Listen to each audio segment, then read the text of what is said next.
বিসমিল্লাহির রহমানির রহিম। প্রিয় দর্শক, আশা করি ভালোই আছেন। আজকে নবম দশম শ্রেণীর পরিমিতির একটি গুরুত্বপূর্ণ বিষয় নিয়ে আলোচনা করতেছি। তাহলে কথা না আর বাড়িয়ে শুরু করি।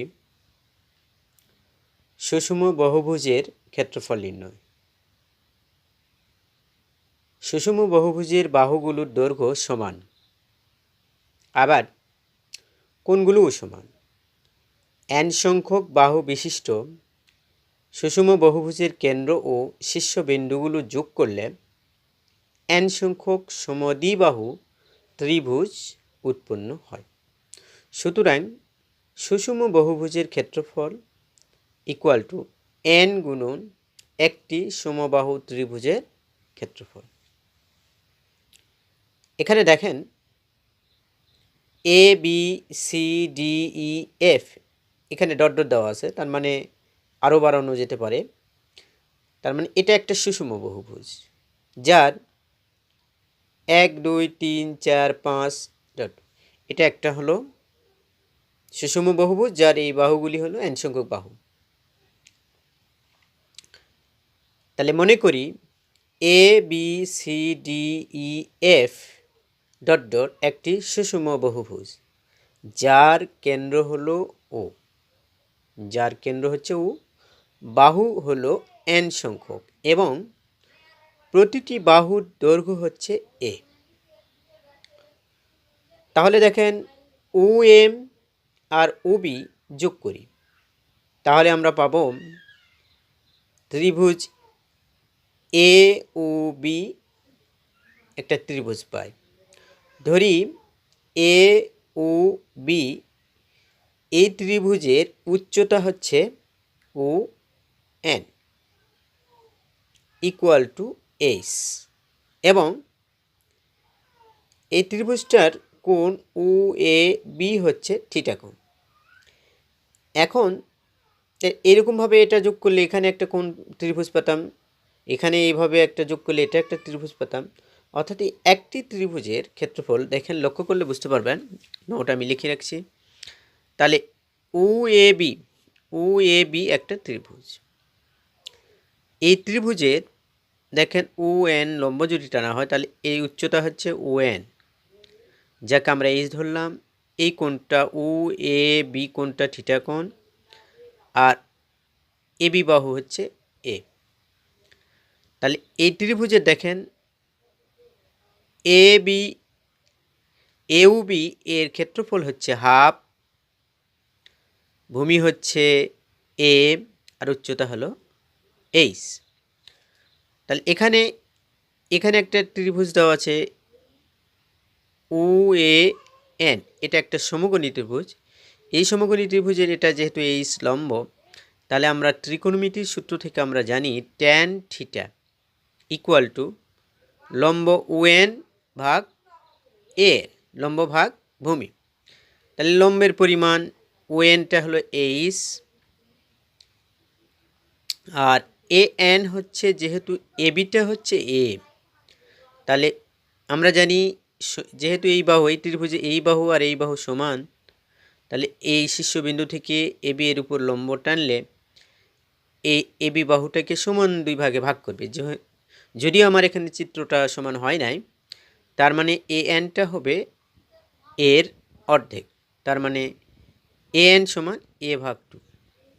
তাহলে এখানে দেখেন এইচটার মান আমরা পাবো, তাহলে এইচ ইকুয়াল টু এ ভাগ 2 ট্যান থিটা। তাহলে এইচের মানটা আমরা এখানে যদি বসায় দেই তাহলে হাফ এ, এইচের মান হলো, এই যে লক্ষ্য করলে বুঝতে পারবেন এখানে যে ট্যান থিটা, এই থিটার মানটা আমরা এতক্ষণ পর্যন্ত করে বের করে নিতে হবে আমাদেরকে। তাহলে শুরু করি। তাহলে এখানে এটা ও এ ও বি যোগ করি, তাহলে এটা ত্রিভুজ পাই, এ ও বি ত্রিভুজ পাই। ধরি এ ও বি এর উচ্চতা হচ্ছে O N equal to H এবং ও এ বি কোণটা হচ্ছে থিটা কোণ। তাহলে সুষম ত্রিভুজের প্রতিটি শীর্ষে, এখানে দেখেন এই যে শীর্ষে এটা একটা সুষম ত্রিভুজ, সুষম বহুভুজের প্রতিটি শীর্ষের কোণের পরিমাণ হবে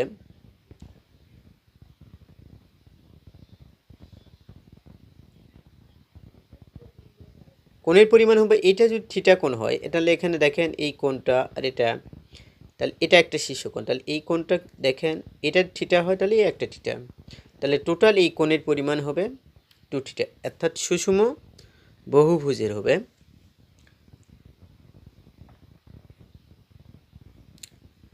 এখানে ত্রিভুজ নয়,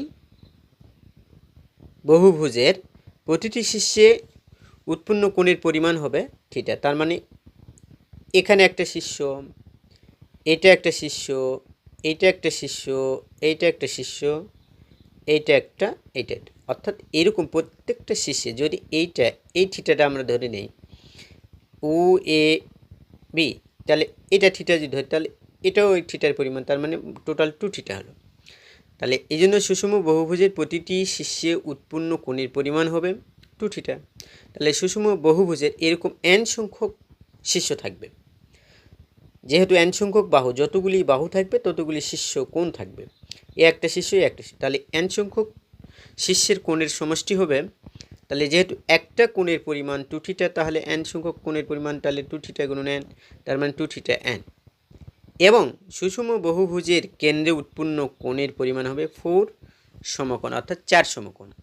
কিভাবে দেখেন, এই কোণটা এইটা যদি আমরা যোগ করি এই সমকোণটা, তাহলে এখানে দেখেন এই যে লম্ব আঁকা হয়েছে, তাহলে এইটা হলো 90 ডিগ্রি, এইটা হলো 90 ডিগ্রি, তাহলে অনুরূপভাবে এখানে যদি লম্ব আঁকা হয় তাহলে এটা 90 ডিগ্রি হবে এটা, তাহলে একটা সুষম বহুভুজের কেন্দ্রে তাহলে 90 90 90 90, তাহলে টোটাল 4 সমকোণ হবে।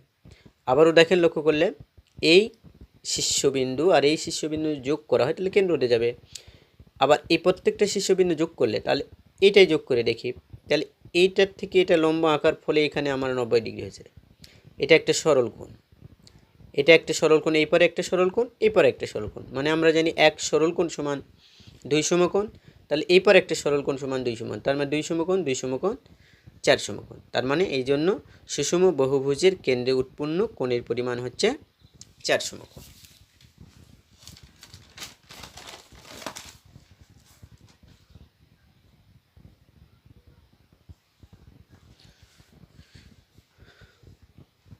অতএব কেন্দ্রে উৎপন্ন কোণ ও n সংখ্যক শীর্ষে উৎপন্ন কোণের সমষ্টি হবে কেন্দ্রে উৎপন্ন কোণ 2 থিটা n যোগ 4 সমকোণ।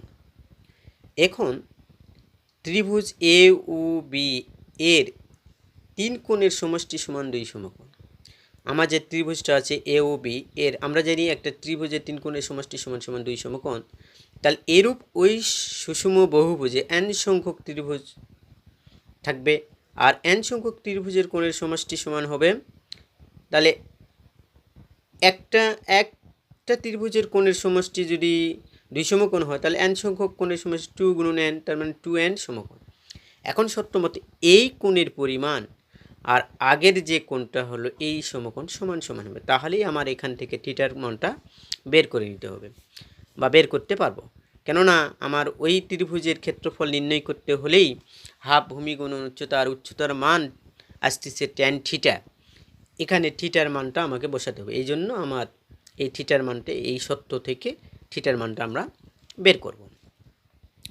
তাহলে এখন দেখেন, তাহলে 2 থিটা n প্লাস 4 সমকোণ ইকুয়াল টু 2n সমকোণ, তাহলে আমরা এই 2 থিটা n এই পার রেখে দিলাম, আর এই 4 সমকোণ এই পার লেগে মাইনাস হলো, তাহলে মাইনাস, তাহলে 2n সমকোণ মাইনাস 4n সমকোণ 4 সমকোণ, তাহলে এখানে সমকোণ যদি কমন নেওয়া হয় তাহলে এখানে 2n মাইনাস 4 সমকোণ।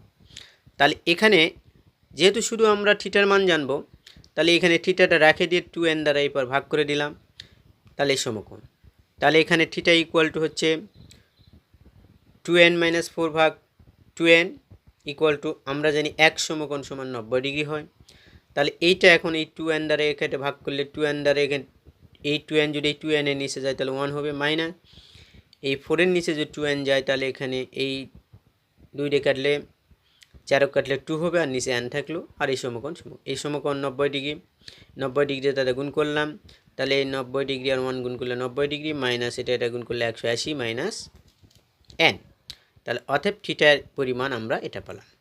তাহলে আবার ত্রিভুজ এ ও এন সমকোণী ত্রিভুজ হতে পায়, তাহলে এ ও এন সমকোণী ত্রিভুজ হতে আমরা কি পাবো? পাবো হচ্ছে যে tan থিটা ইকুয়াল টু, তাহলে ও এন হচ্ছে লম্ব ভাগ ভূমি হচ্ছে এ এন, তাহলে ও এন এর পরিমাণ এইচ আর এ এন এর পরিমাণ হাফ, এর অর্ধেক, তার মানে এখানে এইচ এর মানটা পালাম আমরা, এটা ইকুয়াল টু, এটা ভাগাকার আছে ওই পাশে গুণ হলো। যদি আমাকে এখানে এই পারে আবার একটা চিত্র আঁকাতে হতো, আঁকাই নাই, আপনারা ওই পারে মানে ওই পৃষ্ঠায় দেখে নেবেন। তাহলে এইচ এর মান হচ্ছে এ ভাগ 2 tan থিটা। এখন এইচ এর মানটা আমরা পেয়েছি এবং থিটার মানটাও আমরা পেয়েছি, তাহলে আমরা এখন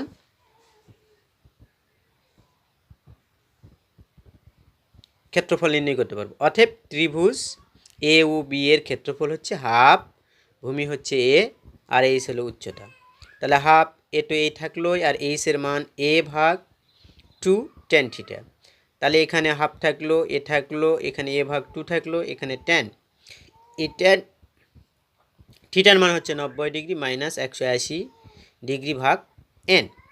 তাহলে আমরা একটা সূত্র জানি, এখানে ত্রিকোণমিতির একটা সূত্র জানি যে tan theta tan 90 degree minus theta, অর্থাৎ tan 90 ডিগ্রি মাইনাস থিটা, এরই সূত্র হচ্ছে এখানে ট্যানের এই যে গুণিতক 90 এর গুণিতক যদি বেজোড় হয় তাহলে ট্যানটা কট হয়ে যাবে, তাহলে এখানে থিটা, তাহলে tan 90 ডিগ্রি মাইনাস থিটার সূত্র হচ্ছে কট থিটা। তাহলে এইটা যদি এখানে 90 ডিগ্রি মাইনাস এটাকে যদি থিটা ধরা হয় তাহলে এখানে কট থিটা, আর এ আর এ গুণ করলে স্কোয়ার হলো, আর 4 2 আর 2 4 হয়। অতএব ওই সুষম বহুভুজে যেহেতু n সংখ্যক ত্রিভুজ আছে, এখান থেকে আমার একটা ত্রিভুজের ক্ষেত্রফল যদি এটা হয়, তাহলে অতএব সুষম n সংখ্যক বহুভুজের ক্ষেত্রফল হবে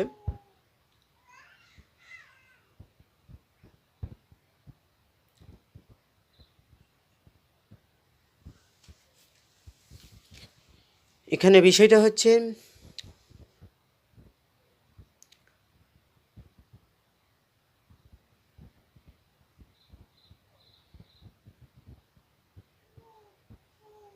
এখানে সুষম